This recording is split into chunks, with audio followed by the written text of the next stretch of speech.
Você já se perguntou de onde vieram essas regras do Instagram? Que de repente todo mundo que cria um perfil vai seguindo essas regras. Mas eu vou tentar resumir o que eu andei pesquisando para tentar entender como que isso começou, esse marketing do Instagram, como que se tornou o que é hoje. Eu fiquei curiosa para tentar entender de onde veio. Quando a gente pensa assim, marketing digital, geralmente eu acho que vem na nossa cabeça pessoas vendendo curso de crescer no Instagram. Pelo menos, assim, acho que o mais leigo vai pensar alguma coisa em relação a isso. Marketing digital é o pessoal que mexe com o Instagram.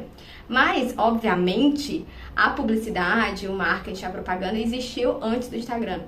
Então, existia o marketing direto, que as pessoas faziam anúncios em revistas, telemarketing, cartas de venda. E aí foi que começou a nascer conceitos de persuasão e de vendas, como gatilhos mentais, copywriting, objeções, promessa, público-alvo e tal. E os infoprodutores brasileiros simplesmente importaram esses conceitos que vieram dos Estados Unidos, era a galera dos Estados Unidos que começou a pensar sobre isso e foram adaptando principalmente para as redes sociais e principalmente a partir da pandemia. E aí nos anos 2000 surgiu um cara chamado Jeff Walker, que eu achei muito engraçado a bio dele no site da editora Record. Jeff Walker passou de um desempregado a empresário do marketing em questão de minutos, com um único clique. Tipo assim, pra que esse exagero? Pra que essa mentira? Ele foi a pessoa que criou o modelo de fórmula de lançamento e o Érico Rocha ficou popular trazendo essa fórmula de lançamento e de fazer antecipação e fazer live, uma série de regras para você lançar um infoproduto, um produto digital que basicamente é um nome bonitinho para curso, né? Curso online. Então, Érico Rocha meio que traduz isso, monta essa fórmula de lançamento, mas que não foi ele que criou. Talvez ele tenha dado adaptado, um mix com outras coisas. E 90% dos cursos de marketing no Brasil basicamente copiaram vários desses conceitos, fizeram um mix, uma reciclagem. E em 2014 começou esse boom de cursos de marketing. Ou seja, o que é cursos de marketing? Uma vez são cursos para ensinar as pessoas a como vender mais. Em 2010, quando o Instagram surge, era para ser só uma rede social de fotos. Como a gente, enfim, talvez já saiba, você talvez já saiba. Fotos com filtros vintage, quadrado, uma estética meio Tumblr, zero anúncio, zero venda. Não tinha essa coisa de criar conteúdo, esse nome, conteúdo, engajamento, estratégia. Isso foi começando a mudar em 2012, quando o Facebook compra o Instagram por $1 bilhão, segundo as fontes aqui. Ele não comprou para ser uma rede social de fotos bonitas, ele comprou para ser um negócio lucrativo. E a partir disso, realmente, as mudanças que vieram foi para cada vez mais, não é beneficiar os usuários, para cada vez mais deixar a pessoa que comprou mais rica. A gente sabe quem é, né? Então, todas as mudanças que vieram não foi para tornar o Instagram um ambiente melhor, mais saudável, não, gente. É para tornar ele mais rico. E se desgraça, ansiedade, comparação, crimes tornam a pessoa mais rica, não importa.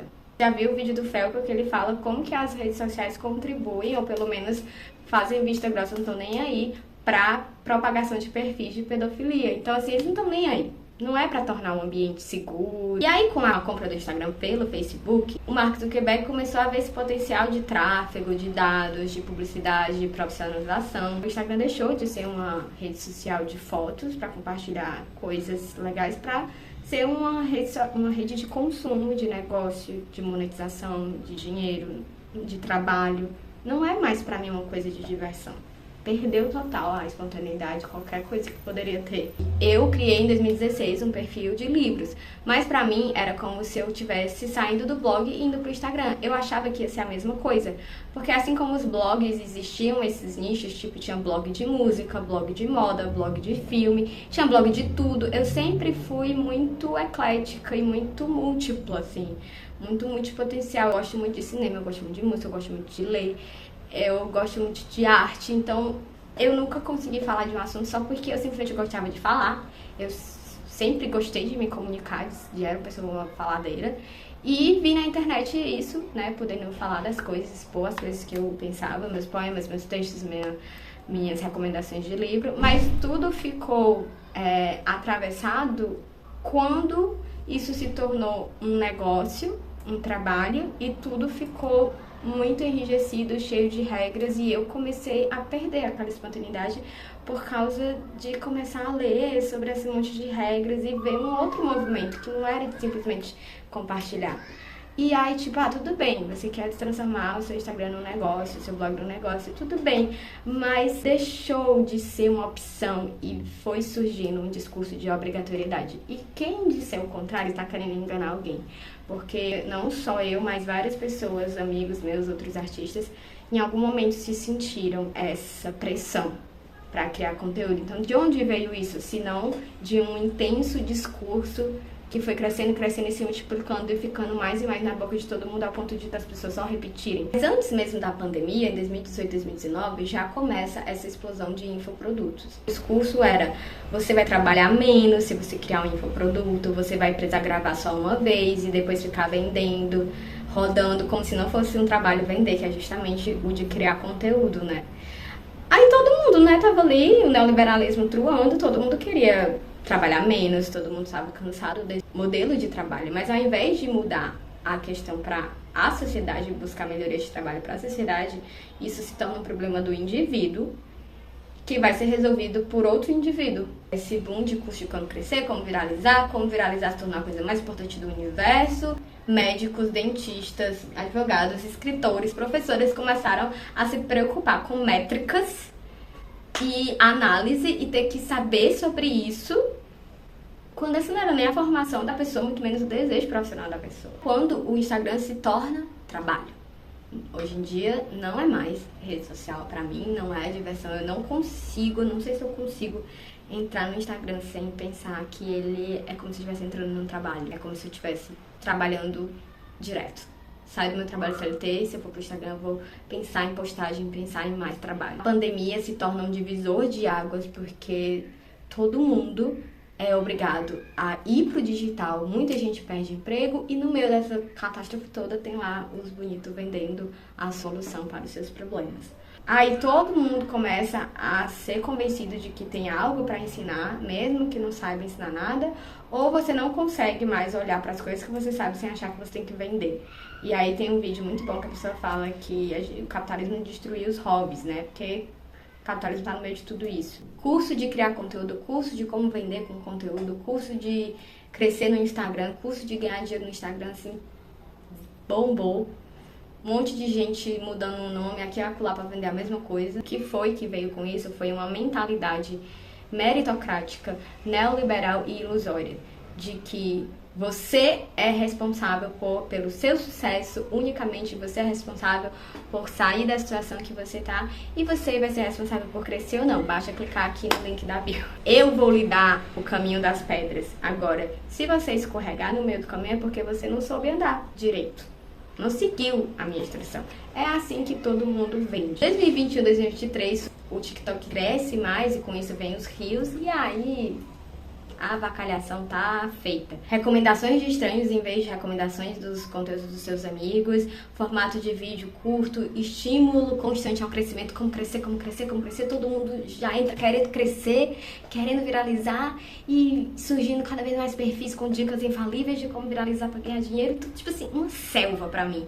Explosão de estrategistas, de reels, o que você posta tem que ser útil, tem que ser salvável, tem que ser compartilhado, tem que viralizar, você não pode só postar porque você quer mostrar o seu pet. Não dá mais. Senão você tá perdendo tempo e dinheiro. É tão automático que vira essa obrigação. Eu acho que se você já leu 1984, talvez você entenda. Mas por que a gente foi consumindo essa ideia e replicando tão automaticamente? Em 1984 vai ter a explicação de como que a gente reproduz facilmente discursos que são mostrados com muita frequência. É isso que acontece, assim. Eu acho que com isso muita gente começou, inclusive eu, a achar que o Instagram fazia parte da nossa vida de uma forma que eu tinha que aprender a como ganhar dinheiro com aquilo. Estava todo mundo falando que estava ganhando dinheiro com aquilo, e se eu quero dinheiro, que todo mundo quer, eu vou ter que saber como fazer. Tô perdendo meu tempo aqui. Postando de graça, à toa, eu vou ganhar dinheiro também. E outra coisa, é uma coisa que eu gosto de fazer, então por que não? Ganhar dinheiro com o que eu gosto, que maravilha. E aí o que antes parecia uma coisa de simplesmente postar os meus textos, os livros que eu leio, sem pensar muito em se vai viralizar ou não, ou pensar que tinha que ser uma super análise dos textos, ou colocar o meu valor naquilo. Eu virei isso, eu coloquei o meu valor no Instagram, meu valor como pessoa. E isso pra mim foi o mais grave. Divulgar o que você faz, tudo bem, é ótimo, mas não era só isso. Era como se só isso não bastasse, porque tinha uma caralhada de gente dizendo que não bastava. Tem tanta gente dizendo que não bastava, você começa a desconfiar e achar que, nossa, ter 10 pessoas curtindo é ruim. Você tá flopando? Tipo assim, nossa, eu nem sabia que você era flopar 10 pessoas. Poderia ser muito, por que não é? Porque não tem limite, tem que ser sempre mais e mais. Essa obsessão com a quantidade e com o mais e mais e mais, sabe? Se tornou assim, tipo, acho que doentia, porque a gente nunca vai estar satisfeito. Essas pessoas nunca estão satisfeitas com o que elas já enriqueceram, com o que elas ganharam. Elas sempre vão querer sugar mais e vão te fazer acreditar que você tem que viver assim também. A enrolação, a enganação é que vão surgindo vários perfis saindo assim, desse esgoto, cada um dizendo que é o mais diferente que o outro, que tem um diferencial que só ele tem ou ela tem, mas estão falando tudo a mesma coisa, só com alguns nomes diferentes, porque eu já comprei 2 cursos que as pessoas diziam muito únicas e era a mesma coisa. Você entra lá no curso e é a mesma ladainha, inclusive com conteúdo que tem gratuito na internet. Você está pagando pelo acesso a uma ilusão, a esperança. A pessoa diz que você vai ter acesso a ela, mas não tem. E se você quiser ter acesso a ela, você vai ter que pagar 50 mil numa mentoria para conversar diretamente com a pessoa. E mesmo assim, essa pessoa não vai pegar na sua mão e fazer tudo pra você pra dar certo como deu pra ela. Ela só faz isso por ela, meu amor. Não vai fazer por ninguém. Ela vai dizer assim, tá aqui o manual, estude, aplique e você vai estar bem. Olha como eu sou legal, como eu sou pessoa boa. Sendo que este manual, quando você vai tentar aplicar, ele não é assim tão aplicável de forma exata. E aí é o que eles não falam. Essa galera coloca que o ápice da vida é onde eles estão, sempre mostrando luxo, riqueza, tempo livre. Tempo livre é o novo luxo. Vendem o caminho para você chegar na vida deles como se fosse uma fórmula matemática, mas não é, porque no meio disso tem a vida. A vida não é exata. Nem nos investimentos as coisas são lineares e certas. Então, como que é desonesto vender a ideia de que você vai dar o caminho para a pessoa, ela vai aplicar e vai dar certo do jeito que deu para você? Porque não é assim, porque é uma pessoa diferente, num tempo e espaço diferente. No sentido de que você fez aquilo e você é milionário agora porque você começou lá em 2018, passou pela pandemia. Não tem como uma pessoa que está começando agora dizer que vai fazer o que você fez durante esses anos e dizer que vai ter o mesmo resultado, sendo pessoa diferente, com temas diferentes, com produtos diferentes, com ideias diferentes, com voz, fala tudo diferente. Isso tudo é orgânico, é carnal, não é matemático. A vida é inexplicável muitas vezes, e aí eles estão querendo explicar o sucesso, mas é uma enganação. A gente precisa entender isso. Não dá pra simplesmente botar o sucesso, a felicidade numa fórmula, mas a gente tá vivendo tão condicionado a querer receitas rápidas de tudo, que a gente acredita nisso e acha que existe a fórmula da felicidade ou a fórmula do sucesso, mas é a vida, e a vida é cheia de mistérios, e você ficar perseguindo isso e infeliz com a sua vida é só sofrimento. Você tá cravando o punhal dentro do seu próprio coração, porque enquanto eu tava obcecada com isso, eu não conseguia olhar pra minha vida do jeito que ela já tá. A minha vida é boa, eu não sou milionária, eu tô com R$0 na minha conta, mas eu fiquei pensando, eu tenho o mesmo motivo pra estar infeliz ou pra não achar que a minha vida tá boa? E pior é achar que isso me torna uma pessoa conformada. Eu quero mais, eu tô me planejando pra fazer mais coisas para ter mais dinheiro, mas não nessa velocidade, não enganando os outros, não prometendo coisas mentirosas para as pessoas, não jogando o caminho e dizendo aí, tá aí, se vira, se você não conseguir é porque você não aplicou direito. Ou, eu não posso dar garantia. Como que uma pessoa que fica milionária e tem mais de 4 mil alunos dorme de noite sabendo que não existe a garantia de esses 4 mil alunos ficarem milionários como ela? E aí, então pra que você fala do seu milhão, querida? Pra quê? Se essas pessoas que estão comprando o seu curso, te dando o dinheiro suado delas de professora, te fazendo rica e milionária, não vão ter o mesmo caminho que você. Digamos que realmente todas aplicassem.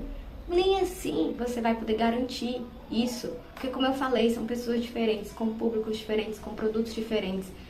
E aí a pessoa não tem a honestidade de, num simples post no Instagram, deixar isso claro. Não tem. Não falam isso nas divulgações, nas lives, nas postagens. Não tem esse papo honesto, esse papo real, assim, vamos jogar real? Viver de literatura não dá pra ser uma fórmula mágica. E você acha que se fosse uma fórmula exata, mas já tava um monte de gente fazendo? Aí vem a pessoa, vai... Mentoria para viver de literatura.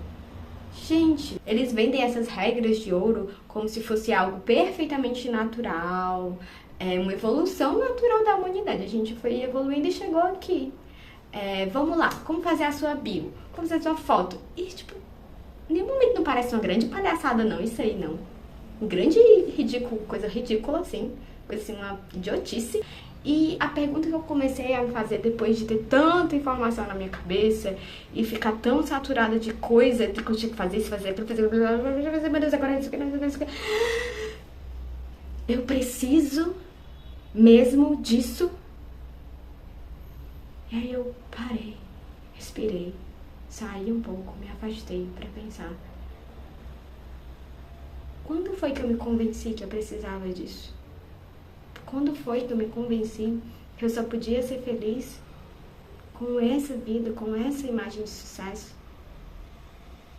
Quando foi que eu me perdi? Porque se tá nesse caminho, tá me trazendo sofrimento, ansiedade, tirando meu sono, pra que continuar? Por que eu acho que eu tenho que continuar nisso? Eu acho que tá dando pra entender que o meu ponto é como essas pessoas construíram e propagaram narrativas que convenceram, de repente, as pessoas a ficarem obcecadas com conceitos como fazer 6 em 7, viralizar, engajamento, número de curtidas, de compartilhamentos, como fazer pós. Isso tudo exige um tempo de estudo e de dinheiro que você pode parar para pensar, realmente é necessário? Ou só você acreditou que era necessário porque existe uma dor mais profunda, uma frustração mais profunda dentro de você que não é solucionada e não vai ser solucionada com esses cursos. Não vai ser solucionada com a ideia de que você precisa viralizar e ficar famoso. Quando eu comecei a me perguntar na terapia por que eu quero tanto viralizar, eu descobri que era simplesmente uma necessidade de atenção. Então vá curar a sua necessidade de atenção, ao invés de ficar se descabelando para aprender a viralizar, comprando curso, passando horas estudando para viralizar. Vá se curar, como eu estou tentando fazer. Vá curar a sua necessidade de atenção, vá curar a sua criança interior que foi ferida de alguma forma, precisando de validação externa e ficou viciada em rede social por precisar dessa validação externa, que fica obcecada com curtida porque acha que uma curtida significa que a pessoa gosta de você, ama você. Vá curar sua necessidade de amor que nunca se sacia. Porque é isso que acontece comigo, é como se não fosse a necessidade de amor e de aprovação que nunca era o suficiente. Vá curar isso, tem que ser o suficiente e não é conformismo. Em outro vídeo, vou encerrar aqui, eu quero falar sobre como tudo isso afetou a minha escrita, a minha relação com a escrita e com a literatura. Como tudo isso me afeta como artista, porque eu não sou comunicóloga, eu não sou publicitária, eu não sou do marketing, mas eu me vi tendo que me transformando em tudo isso, sendo levada por esse discurso até eu parar, pensar, não era isso que eu queria ser, não era. Então, se esse vídeo te tocou de alguma forma, se fez algum sentido pra você, comenta aqui, eu vou ficar muito feliz. Pode desabafar, contar a sua história, compartilhar para as outras pessoas, se for o caso. E obrigada se você assistiu até aqui. Depois eu faço outro vídeo contando uma segunda parte de todas essas minhas reflexões.